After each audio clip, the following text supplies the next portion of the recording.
morning. Good to see each and every one of you. Aaron, thank you so much for that. Thank you for the warm welcome. It is great to be among so many friends here on the doorsteps of the Rockies. Honestly, after this week, it's just great to be anywhere but Washington, D.C.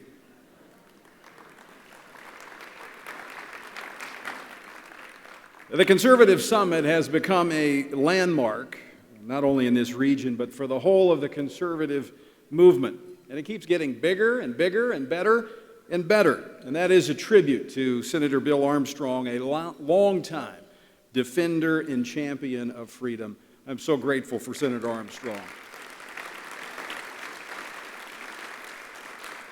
And of course, the Centennial Institute Director, John Andrews, does a great job, and the entire team at Colorado Christian University, they are doing so much to keep the lamp of liberty burning brightly, and we are grateful for them. Flying here, I was reminded of a story I once heard about these three men who were sitting together on an airplane. They were making small talk, and of course, when men do that, their conversation generally turns to what they do to make a living. As it turns out, one was a surgeon, one was an architect, and one was a judge. And they got into this friendly banter about who represented the oldest profession. And after some time back and forth, the surgeon said, "I can prove that I represent the oldest profession." And the other said, "Well, go ahead." He said, "I remember as a child going to vacation Bible school, and I remember hearing about that first book of the Bible. I think it was Genesis. And it was a story about how God created Adam and Eve. And he created Eve by taking a rib out of Adam. Therefore, he performed surgery, making surgery the oldest profession." The other two nodded in affirmation, but then the architect said, wait a minute. I know that story very well. I grew up going to Sunday school, and it says very clearly in the book of Genesis that before God created Adam and Eve, he created all of creation out of chaos. Therefore, God had to have been an architect. The surgeon said, "I guess you're right." Well, the judge who was sitting over there by the window said, "Wait a minute. Somebody had to first create the chaos."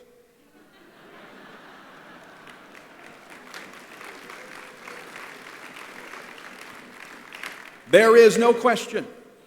The nation's highest court has unleashed chaos and moral confusion on our nation.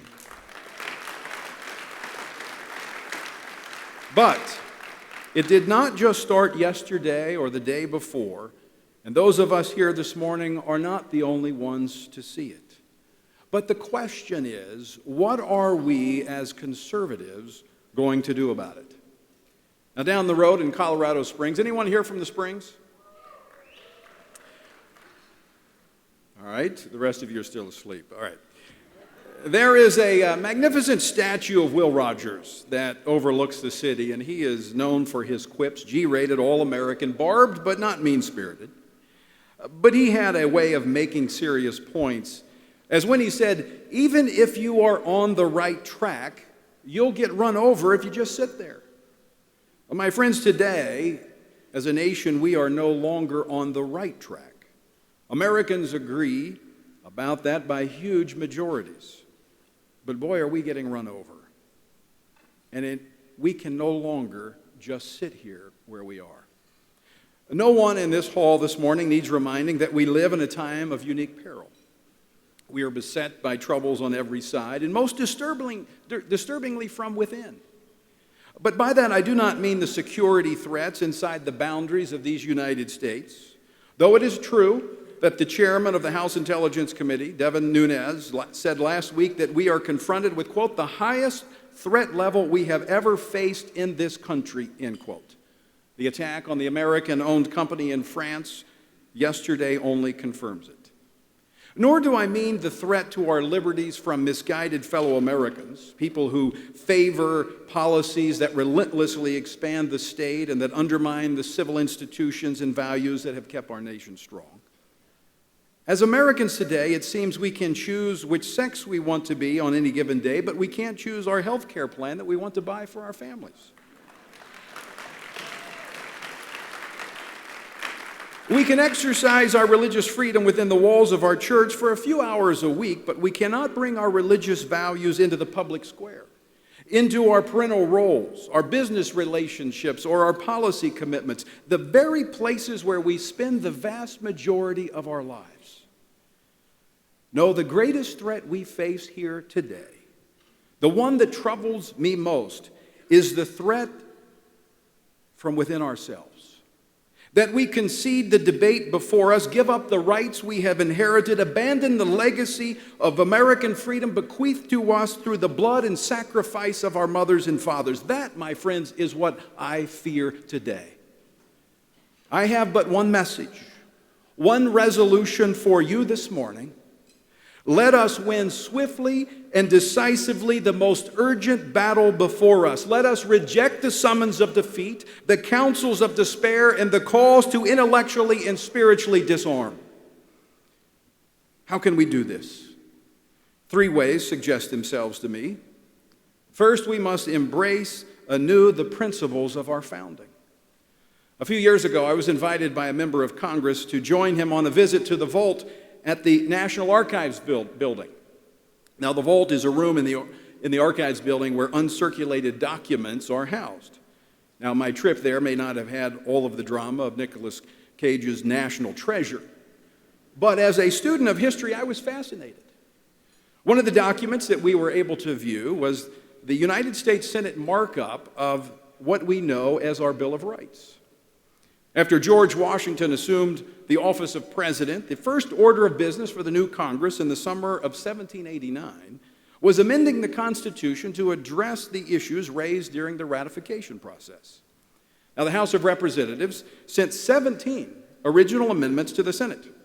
The first dealt with the election of members of Congress, tying the number of members directly to the size of the population. This was rejected when it was later sent to the states. The second amendment, sent over from the House, dealt with congressional pay, a reminder that some things never change. Now, this was not ratified either, initially. It was eventually ratified in 1992. Someone apparently forgot to put a stamp on the envelope. The third amendment was the first one to address individual rights. It was a separate, standalone amendment, and this is what it said. Quote, Congress shall make no law establishing religion or prohibiting the free exercise thereof, nor shall the rights of conscience be infringed. That's the whole text, 21 words. Well, the Senate deleted portions of the 17 amendments and combined others, ending up with 12. When the states passed on the first 2, the remaining 10 amendments were ratified and added to our Constitution as the Bill of Rights. Now, I had not been aware that the House of Representatives, the People's House, the body closest to the citizens, had crafted the First Amendment dealing with individual rights solely addressing religious freedom and the rights of conscience. The fact that Congress began the list of individual rights with religious freedom and conscience protections is revealing. What this shows is that religious liberty is our first freedom. Not just because it's listed first in the Bill of Rights, but because our founders understood that religious freedom was a gift granted by God to be guarded by government. It is this freedom that is the foundation for all others. Without the freedom to believe and live according to those beliefs, there can be no true freedom. Now, our first resolution then is to insist unbendingly on our freedom to believe and act and to be heard. Second, we must reject forever the idea that history issues edicts about the great moral questions, which are in fact debates about what it means to be human. We've all heard the taunts that on certain issues that we must get on the right side of history, by which the advocates of the progressive causes mean that we need to agree with them. I'll be honest, I'm more concerned about being on the wrong side of the one who will write the final chapter of history.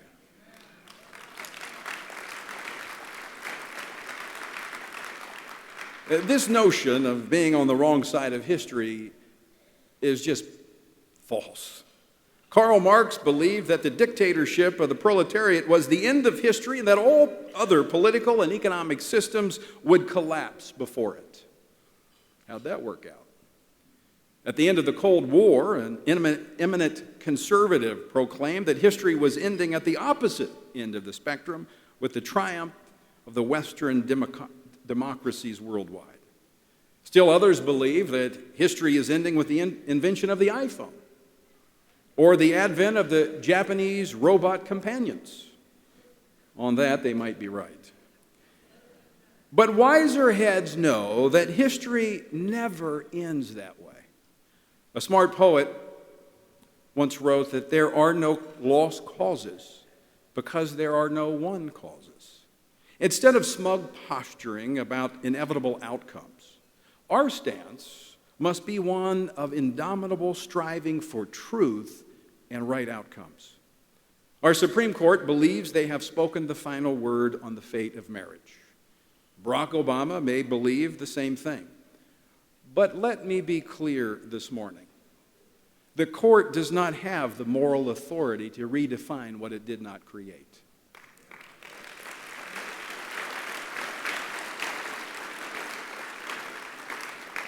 Keep in mind, our highest court is not the seat of all truth. Time and again, it has shown that it does not always speak for justice. It does not hold the keys to the kingdom. On the question of liberty of Dred Scott, the constitutionality of Jim Crow, the legality of abortion on demand up to the moment of birth, the court not only got the substance wrong, it got the people riled.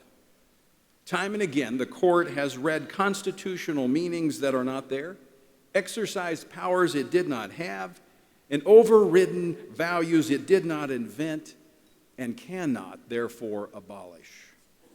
5 black-robed men and women may be able to overturn the votes of 50 million Americans, but they cannot overturn the God-given design of marriage as the union of one man and one woman.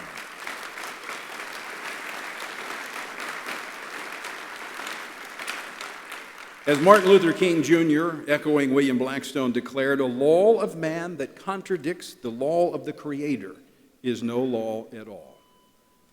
On our first 2 steps, therefore, we have the reclamation of first principles and the refusal to accept any suggestion that history renders verdicts the people cannot appeal and ultimately reverse. The third step is one that will test us the most, because it is the one where our opponents overreach, where they sow the seeds of their undoing by persecuting anyone and everyone who refuses to applaud their victory march. We know how difficult this test will be because it's already underway. Jonathan Last, a senior writer at the Weekly Standard, brilliantly details what he calls the same-sex marriage bait and switch. His entire article is worth your time, but Last focuses first on Brendan Eich, the co-founder and CEO of Mozilla. Eich was driven out because he had the temerity to make a modest contribution to the campaign in favor of traditional marriage in California's Prop 8. It's bad enough that Eich was drummed out of a company that was his own brainchild, and it's worse that this gifted entrepreneur remains unemployed. What makes it even more awful is the spectacle of gay marriage proponents seeking to hound and humiliate him to this very day. As Last writes, same-sex marriage advocates aim not only to alter the nature of marriage forever, but to, quote, punish dissenters, to revisit legal notions of freedom of speech and association, constitutional protections for religious freedom, and cultural norms concerning the family, end quote.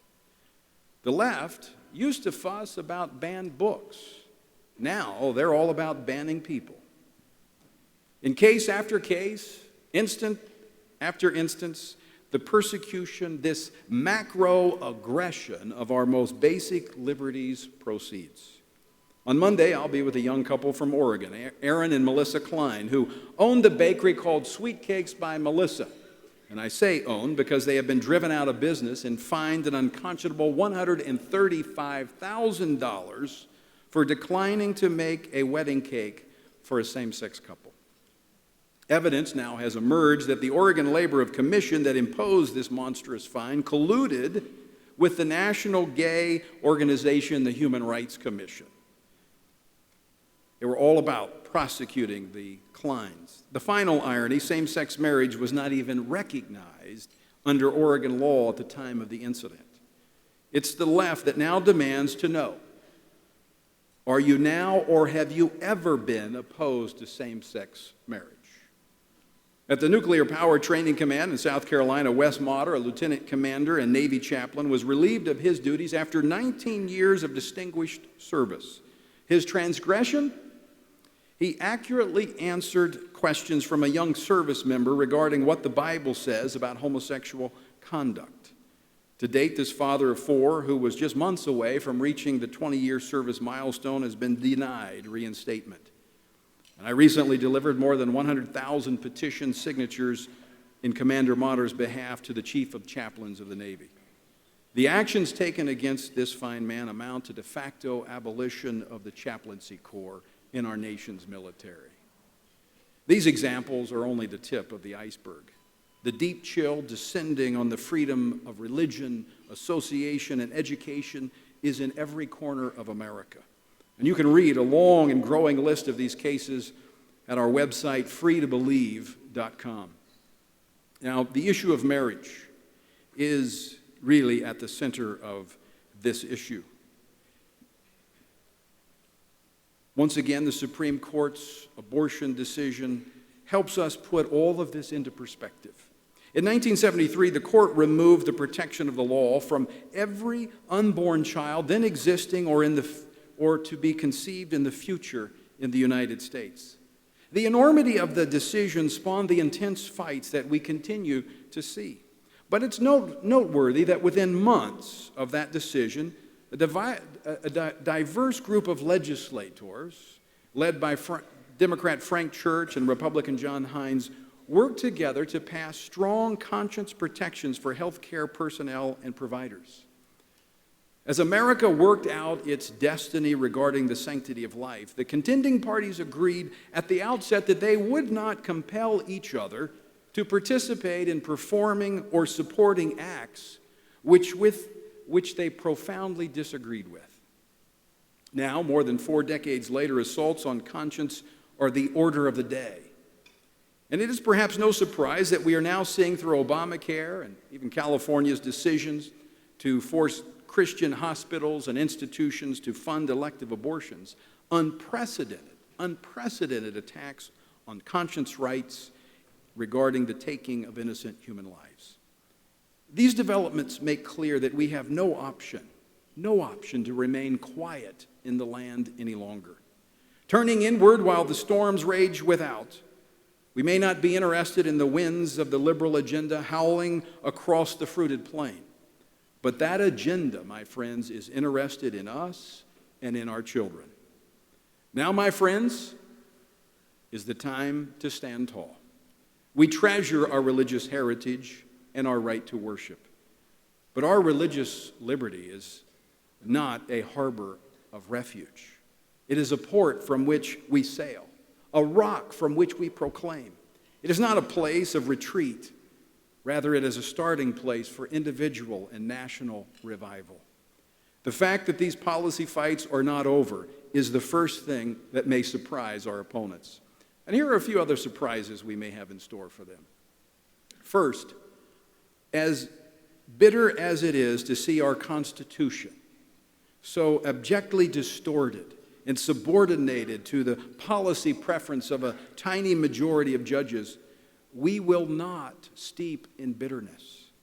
We will battle on with resolution and reason, rigor and righteousness, but we will fight to regain our civic culture in a civil fight.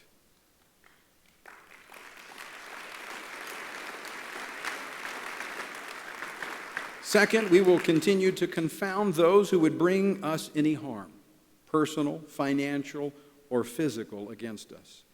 We pray that these harms will not come, but not because we fear them, but because any acts of evil do more grievous harm to the perpetrators than they actually do to the victims. Many of us are Christians, and that alone should distinguish how we act and how we see others and what our final objectives are. I have talked to many media people in the wake of the shootings in South Carolina by that evil and racist youth in Charleston. The press was stunned at what they saw and heard in that church this week. In the wake of the vicious crime, William Gregory, a city councilman and trustee at Emmanuel AME, typified the response of many when he said this, quote, "We're not a church that hates. We're a church that is full of forgiveness. We feel that when you hate, you lose, and you let evil in," end quote. We feel the same way today as Christians in America. We refuse to let hate in. Rather, we will overcome hate with true love that is willing to speak the truth even when it's not politically correct.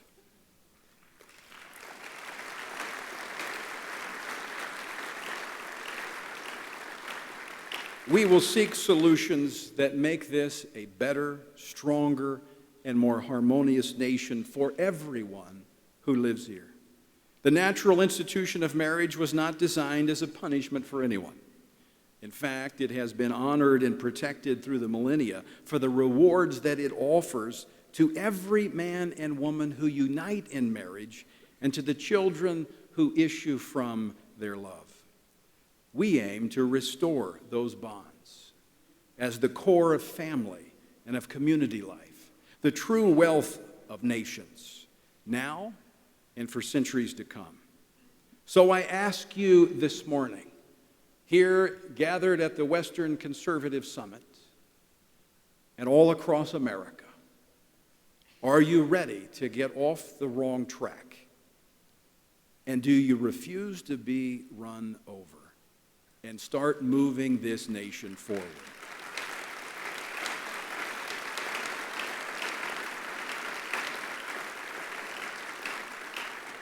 America has never been in greater need of principled, constitutional-based conservative leadership than today. Now, my friends, is our time to stand. In tribute to those who have gone before us, our brothers and sisters, and for generations yet unborn, we will work, we will fight for faith, family, life, and freedom. And hear me clearly, we will never, never give up. God bless you. UAG is live. Tony Perkins, voice of conscience, voice of courage, voice of principle.